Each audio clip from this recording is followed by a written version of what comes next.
चाचा जी को हमने के गाँव जाए विधायक मंत्री जी से केहू डर तब भूत लोग के रहेला, लेकिन यही में कहल जला बबी आवा निशु आजा कि हाई पुलिस प्रशासन सरकार का करी, हाई पुलिस प्रशासन सरकार का करी, हमर चाचा हमें रंगदार तब क्या हुआ, हमर चाचा रंगदार का जवान जो चढ़ के बजाओ, चाचा रंगदार का जवान का करी, हाई पुलिस प्रशासन सरकार का करी, हाई पुलिस प्रशासन सरकार का करी, हमार चाचा रंगदार का जवान का करी, चाचा रंगदार का जवान चल चले ले उतान हरदम का चले ले पान, चल चले ले उतान हरदम का चले ले पान, सब फिरी बातों का रंग बाज चाचा के, सब फिरी बातों का रंग बाज चाचा के, सब फिरी बातों का रंग बाज, सब फिरी बातों का हमारे तुम से बैठे के चलो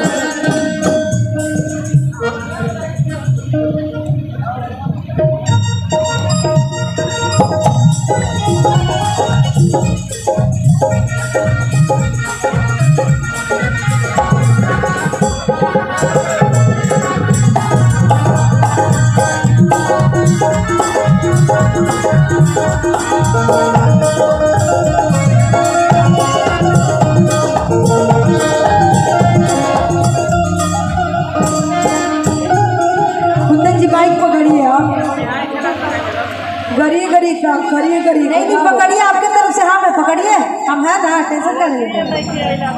अरे आपके तरफ से हम जाएंगे। ए मामा,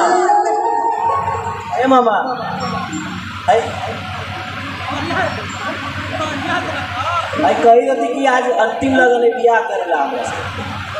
कर ली अर्जन ना है।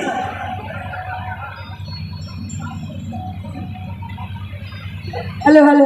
छोटकी बहुरिया परिछलिए ससुर जी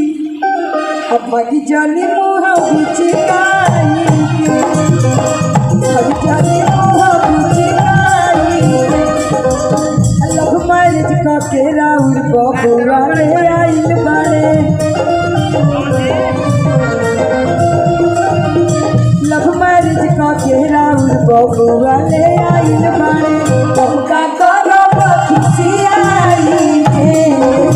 सबका करो खिसियाई के, बड़की पतोहिया परिछलिए ससुर जी,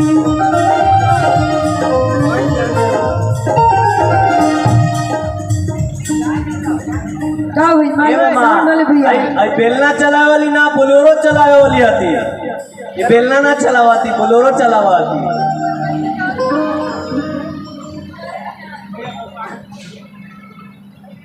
अरे ना हमारा सब करे आला, चूल्हों पर हम खाना बनाएंगे। हाँ ना पर भरोसा मत करिएगा, तो 4 दिन बाद कहेगा कि अब ना रहो आई दो गालावा के घर में, अब ना रहो आई दो गालावा के माई कर मारे ले ना नदिया गाड़ी आवे रे, यो कहियो माई कर मारे ले ना नदिया गाड़ी आवे रे,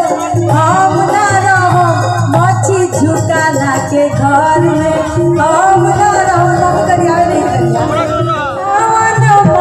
मंच पे गाते ना तो कॉम्बिनेशन है ना,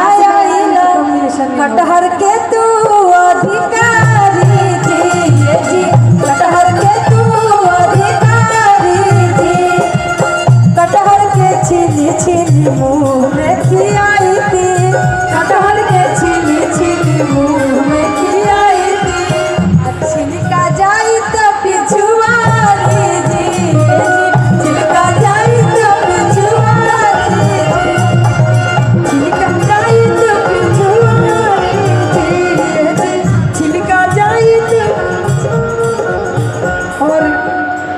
और इजाजत रही तो यहाँ के हम बढ़िया से गरिया दी बाकी हम माफ़ी चाहो यहाँ सब डिमांड कर रहुआ बताई रघु मुँह देखे हमारा डर होता हाँ तो तुम्हें तो हम गाड़ी सुनाई गाड़ी सुनाई कि लोकगीत सुनाई का लोकगीत सुनाई चलो